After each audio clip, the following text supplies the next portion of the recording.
All right, thanks for the opportunity to share with you this morning some of the results of the edge of field work that we've started back in 2010, 2011. And so what I'm going to do today is, one, give you an overview of what some of those findings are. Then we're going to turn our attention to how do they relate to some of the certain practices. We hear a lot about 4R practices, and we're going to look at the data with a broad brush to see how that the data that we have collected right now fits into the 4Rs. What are we learning from that? And then we're going to talk a little bit about some specific practices that we have ongoing, some of the data that we've just started collecting.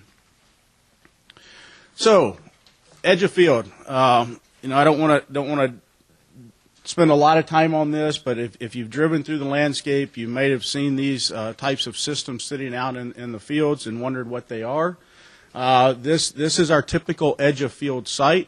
We have both the surface flow and the subsurface flow captured at most sites. We do have a couple of sites where it's tile only. In those sites, they generally have very large buffers, and we have seen no evidence of surface flow in those fields. We take samples, if water's moving through that system, we record that water, that discharge, on a 10-minute time interval. So we have a pretty good idea of what's coming out of these systems. We also take water quality samples on these. Generally, about every 6 hours, if water's flowing through that, we'll pull a sample from that, and we'll composite that sample either on a day or on an event basis to look at what the effect is of the rainfall. But by and large, we have a pretty good idea now of what's coming off of these fields where we have this type of instrumentation. So where are we operating? These are the locations. The dots are where we currently have this edge of field research site set up. We have 20 paired fields generally across the northwest portion of the state. The pointer doesn't work here on this screen. Over here, but not here. We've got locations in Hancock. The two newest ones are in Hancock and Hardin County. That's part of the demonstration farms, which is that partnership between NRCS and Ohio Farm Bureau. So they just came online back in September of 2016. And then we also have one that's out of the basin. We have or two out of the basin. We have one down next to Farm Science Review at the Beck's facility, if you've been down there, and we also have one in Delaware County. So you can see a lot of our sites are in the northwest portion of the state, in this glaciated region and in this tile drained region of the state. So let's just dive into the data. So what are we learning so far? What's all the data taught us? This is concentrations. This is event mean concentrations, meaning the concentration from that rainfall event. And what I've got plotted here is in the gray bars here is the surface flow, and in the clear bars, the white bars, is the tile flow. The red dotted line in here, that's the Annex 4 concentration that's been recommended. That's that 0.05 parts per million for dissolved phosphorus. So if we look at this, what do we first see is the phosphorus concentrations in the and I guess I don't know why they didn't show up, but on the left hand side is the dissolved phosphorus. The right hand side, the two graphs on the right hand side, are total phosphorus. But the left hand side, if we look at that graph, the concentrations coming out of the tile, the median concentration. Let's talk about this is what we typically call, this is a box and whiskers plot. That means that the line in the middle is the 50th percentile. So we've got 50% of the values above that and 50% below. The box itself is bound by the 25th and 75th percentile, and the whiskers are the 10th and 90th. The dots above and below are the 5th and 95th percentiles. So if we look at this, if we look at what's coming out of the tile, it looks pretty good. We're meeting the 50th percentile, 50% of our event mean concentrations, and that's roughly collectively over our sites about 4,200 rainfall events. Then the tile flow is meeting that threshold 50% of the time right now. That's pretty encouraging. What's not so encouraging is 50% of the values are above that, and we've got some coming out of the tile at 1.25 parts per million. That's high. Those are pretty hot sites.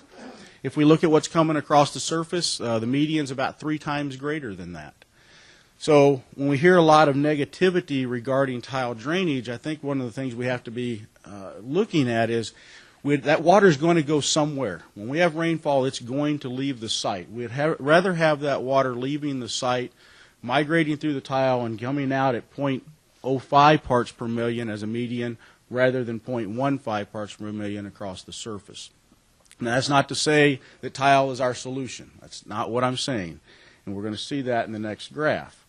And I know this graph is busy. Don't try to focus on all the little bars, but what I do want you to focus on is the black areas in those bars. That's the loading from the tile. We get a lot more loading from our tile than we do the surface generally. More water is going through the tile. So less concentration from tile drainage, but more loading. Now, we know we can't farm in this landscape without tile drainage, but there are some things that we can do to help address these types of large losses. And like I said, again, these values, this is the loading, that red dashed line in this particular graph, that corresponds to that 1/4 pound, that 3.3 kilograms per hectare recommended by Annex 4. That's the loading. That gets us at the 40% reduction.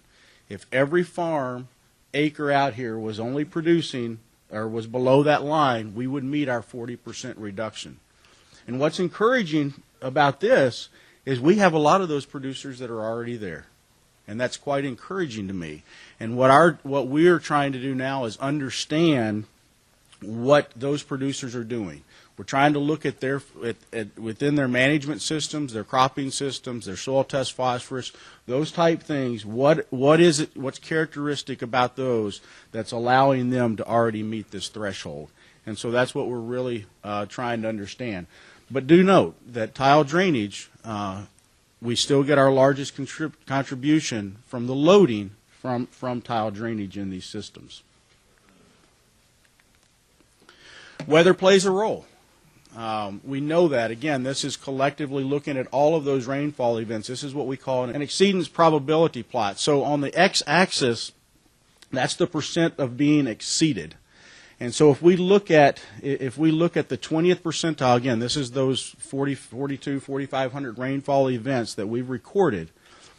The 20th percentile, so we've got 20% of the time our rainfall events are greater than about 1.25 inches. And that's what we see. Well, with those rainfall events, 40% of the discharge and 40% of the tile contribution to dissolve phosphorus is occurring in those larger events. And likewise in the surface that accounts for about 65 to 70% of the discharge and about 60% of the total loading occur on those events. So how do we store more water in our landscape? If we're talking about these 1.25 rainfalls, 1.5 rainfalls, that's really what we're after. We're trying to identify how we store more water in the landscape to help address the issue. So we raised the question, are farmers, our producers doing a good job of managing their phosphorus?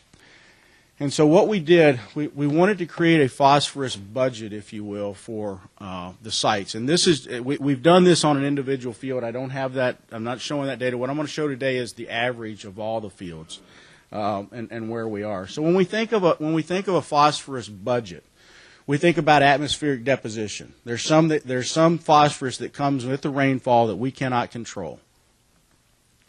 Then we have what we do control. We can put on our fertilizer, our manures. We can add that into the system. We have phosphorus that we take off in our crop removal, in the grain or the biomass. We see some of this leaving in the surface runoff.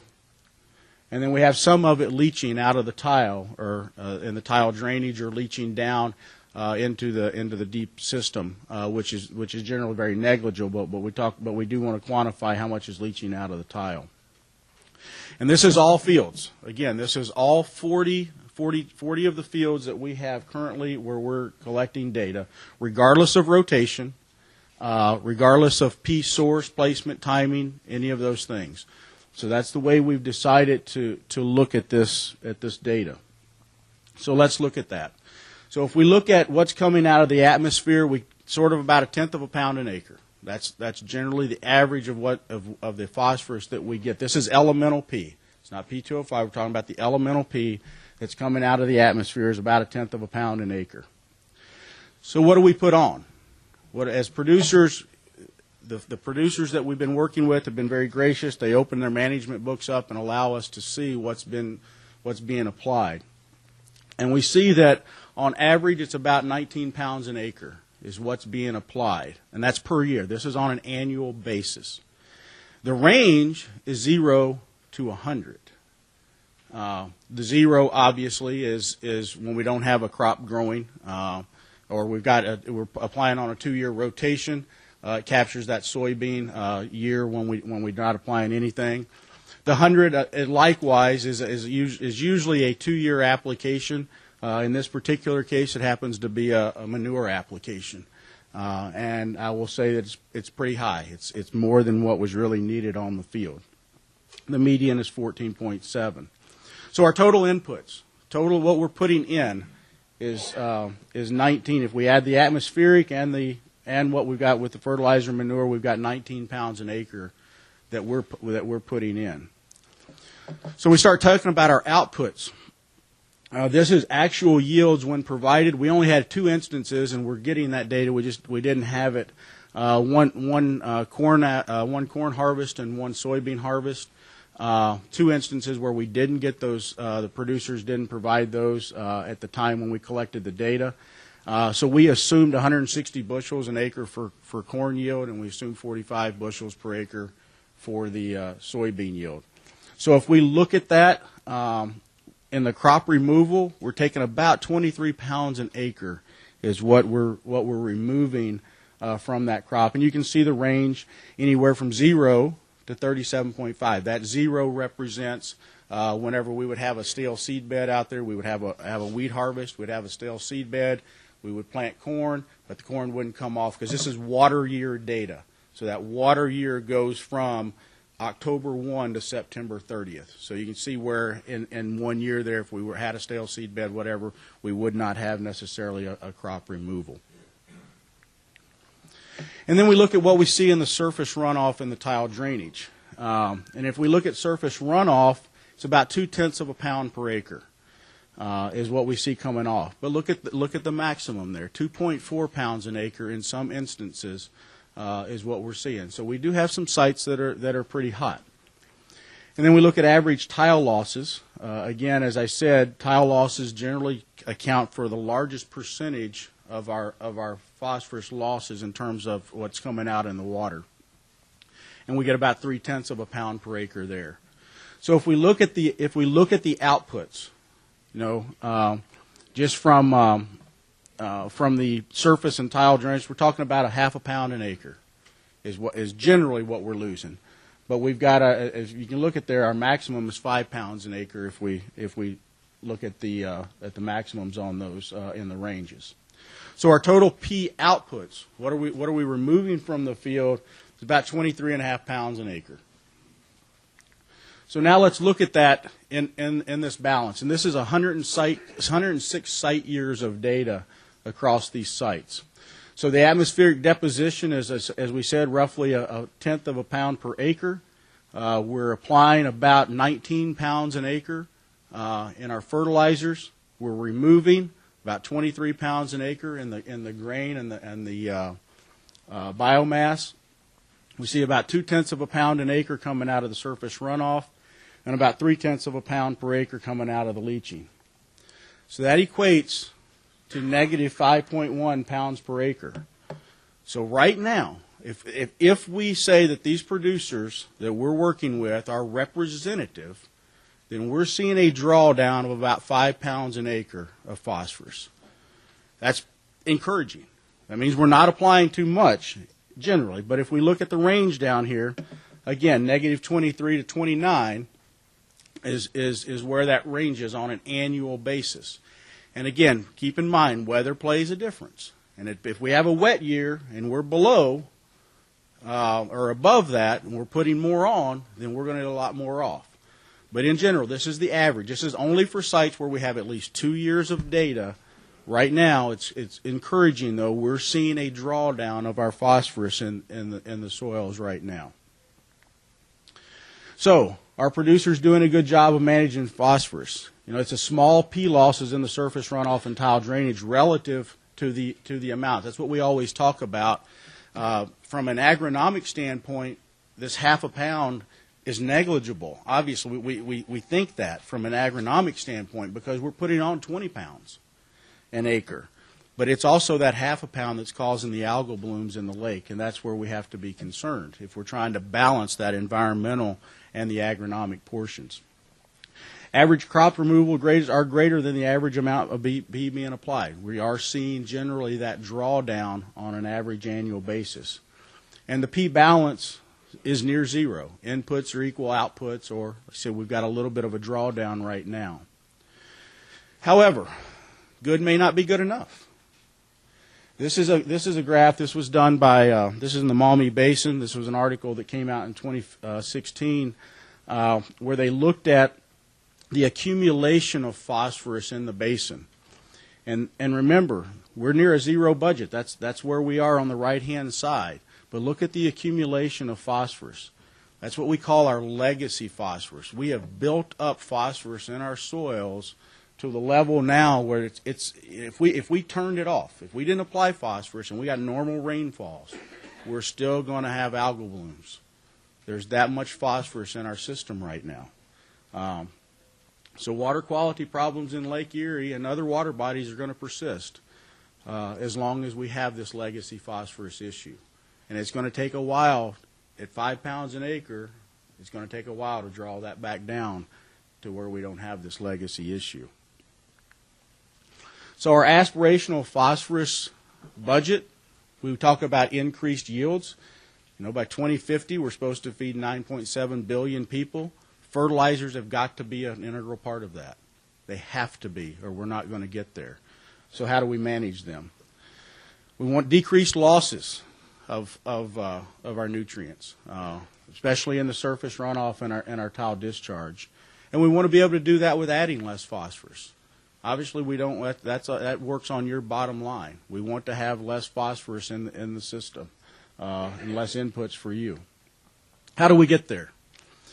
One of the ways is the 4R nutrient stewardship, the 4R approach. And this is not a new concept. You've probably been beaten over the head with it over the last 3 or 4 years. But I think it's worth repeating. The 4Rs is that minimum set of practices that we should be doing. Every producer, at a minimum, really to even stay viable, should be implementing the 4Rs. And that's that right source, rate, time, and placement. So as I said, what I wanted to do next is dive into our data, look at our data from in this 4R lens, if you will. So let's talk about fertilizer source. And this is the data from the fields where we're operating. And the top graph is the loading, both the dissolved and the total. And what you see there, again, those are the same box and whiskers plots.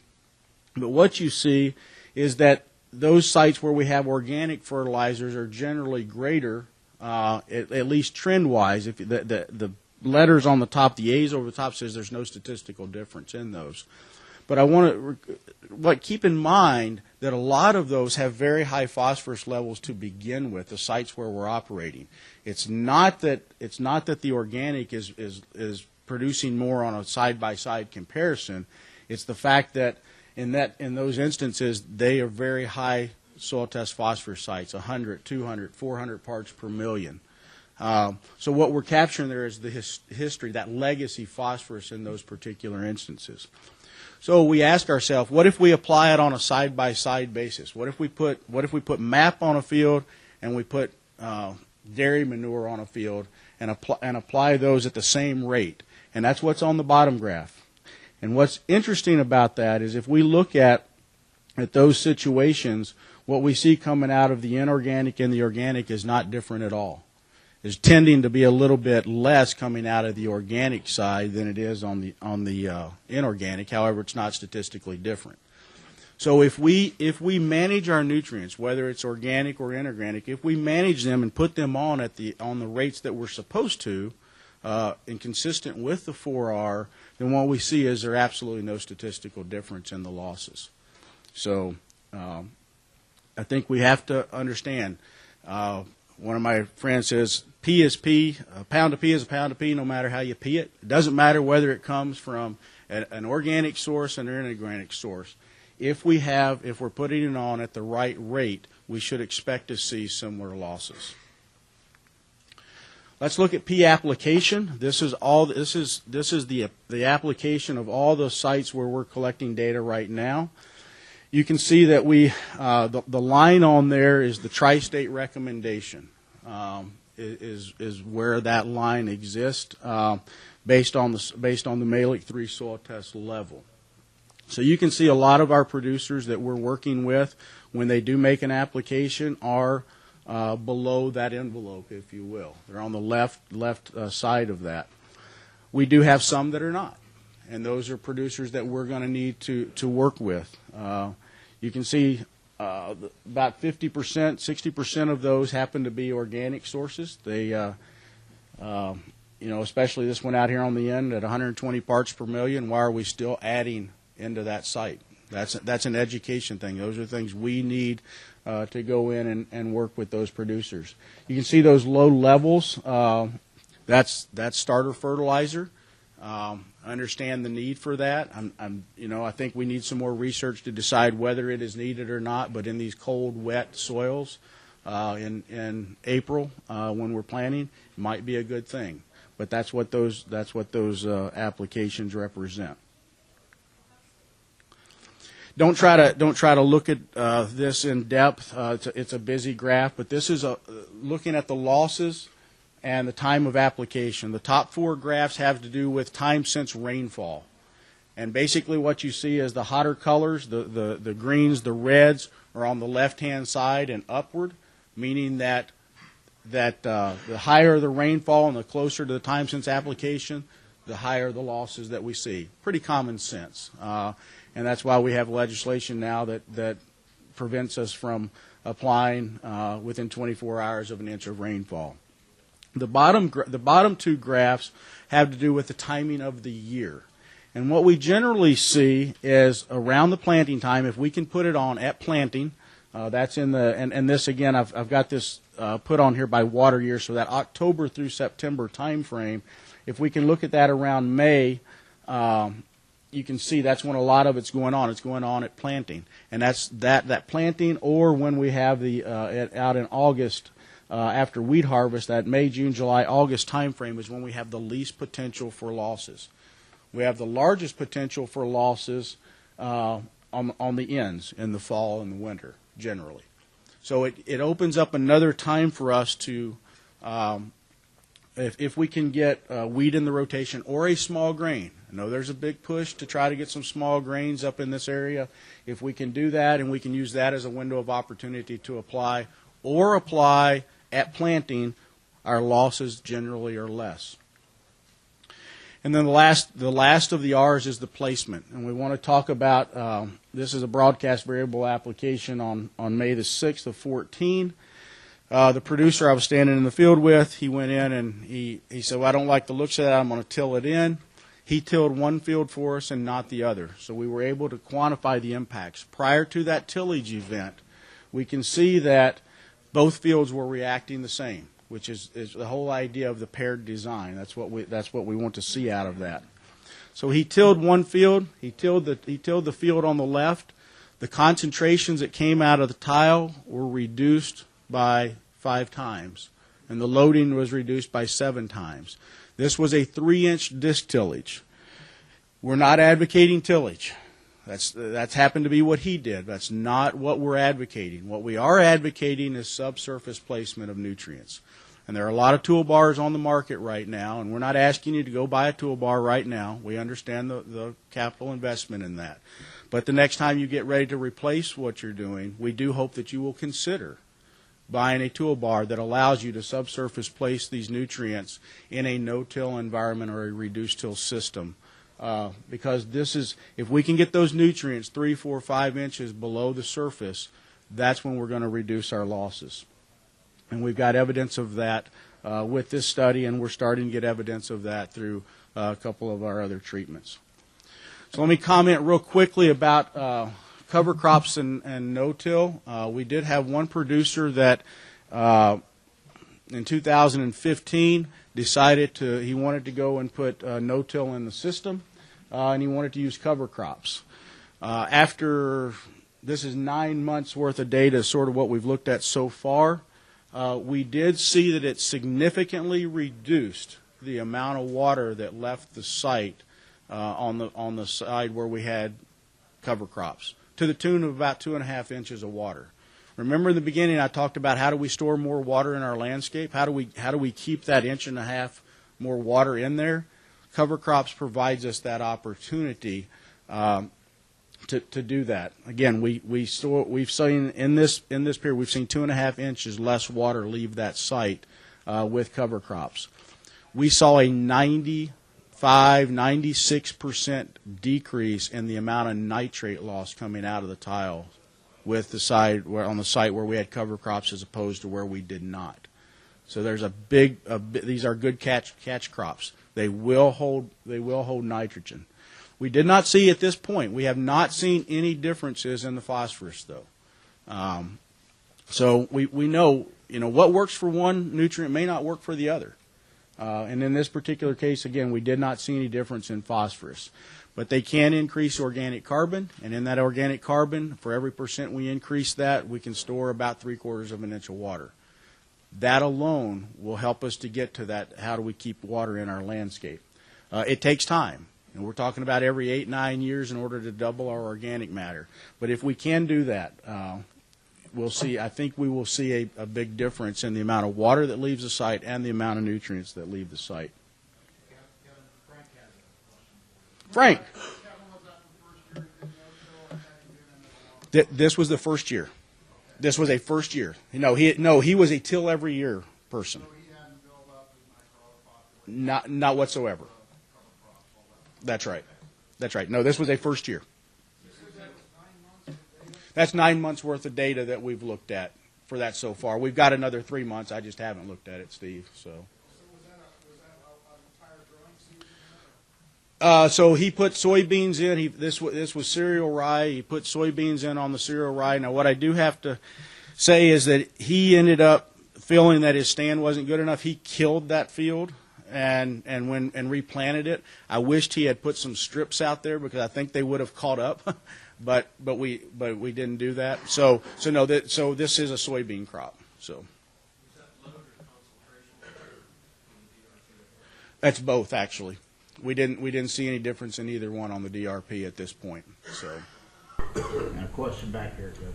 Yeah. If you have less water discharge, why wouldn't there be a difference in the dissolved reactive phosphorus? Lodi, that's a great question. We're not sure yet. It was a little different. And when we talk about difference, we generally talk about statistical. I think it was 0.5 and 0.4 or whatever was the difference. It wasn't statistically different. There was a little decrease, but that's a great question. We don't know for sure yet why. So where are we going? Greg and I have been out talking to the producers where we're ready to go right now. These are the treatments that we're currently this calendar year or this growing season getting ready to look at. We've got gypsum as a surface amendment, fall versus spring application, both using organic and inorganic sources. We've got a producer looking at rate for us, a half rate of fertilizer versus a full rate of fertilizer. Drainage water management, obviously, is one of the things that we're interested in. Multiple versus single applications. This is with the manure people. We're putting sorghum sudan in a site, and so that allows it to open up some window. We can make 2 or 3 applications then during the season, rather than putting it solely on silage corn after harvest. We've got a producer that's looking at drawdown, where he's actually putting alfalfa in the system. So we're going to be able to start seeing if we can pull down the soil test levels, as well as by removing that biomass, and seeing if we can actually reduce the amount that comes out of the tile as well, and the surface. We've got conventional versus a no-till or reduced till system, looking at both organic and inorganic sources. We have a producer that's looking at banding versus the broadcast application for us. Supposed to have happened last fall. Unfortunately, the weather didn't cooperate, so we are going to ban that with the planter this spring and still do the broadcast application this spring. The cover crops versus no cover crops, we're wanting to extend that. We've got another producer that's going to hopefully help us with that. And then looking at this idea of wood chip bioreactors and steel slag filters on the edge of the field to try to quantify those impacts. I saw a hand. Did you have a question? You referenced one site in 2014 with side-by-side tillage, and you related that back to deep placement.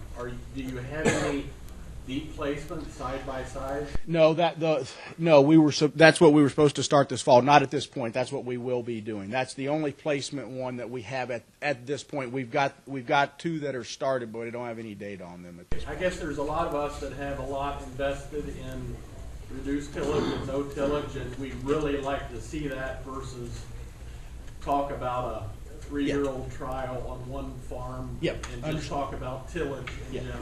Yeah, I totally understand that, and I agree with you. So the banding versus broadcast, the one site where we have, that's a guy that's no-tilled for 30 years. And so we're going to continue, we're going to do a placement there versus the broadcast on that particular site. I agree with you. We need to have more data like that. You're right. The data is a little old on the one study, and we're trying to get that updated as we go. Mark, are there still slag filters for tile discharge or surface runoff? The ones that we are doing are for tile discharge. There are with the demonstration farms or with the project that Andy Ward has, there are a couple that are going to, I think, are surface related. One of those will be, I think, at one of the demonstration farms as well. But ours are the two that we're putting in are going to be related to tile drainage probably. So, yes, sir. Are you relating this back to the OSU DISC program that's going on? Is that relating at all to this? Are you seeing results that look similar with similar practices? We hope to. I've been working with Greg on that. We hope that that DISC data is going to supplement what we're finding here to give us some more evidence of the impacts of these practices. We're not at that point right now, but that is the intent. You're standing there. Am I supposed to be sitting down? To give you the hook. All right. All right. Well, all right. So I'll try to. I like you too, but Yeah, I know. All right. I'll hurry up here. So I was winding down. So conclusions. There are no smoking guns out here, but in the same sense, there are no silver bullets either. It's going to take a multifaceted effort in order to solve this problem. What works for one producer may not work on another, so we've got to keep that in mind. Producers are generally doing well, but improvements can be made. We can all make improvements. Due to the legacy P, water quality problems are going to persist for quite some time. Accelerated water management. We talk about water management. We've got to have water management as well as P management to address the issues. At a minimum, every producer should be implementing the 4 R's in some form or fashion. Creating field-level P budgets and following those 4R practices, we feel, will lead to less losses and less inputs on your side as well. Don't know if that can be seen in the back. I do have to acknowledge the funding sources for this. A lot of different organizations have been a part of this over the years. And so NRCS has been carrying the biggest load, and as well as we've been doing with our ARS budget. But I do have to send out shout out a thank you to all of our funders on this project. And then just to let you know that I'm the spokesman a lot of times. We have a great team of people that help us. We do cover on a weekly basis 19 counties, about 1,300 miles, and about 300 or 400 water samples every week. we don't really drive that fast. That's a broken speedometer, but it was a great picture. So, but we do work really hard and we do work fast, and it's a great group.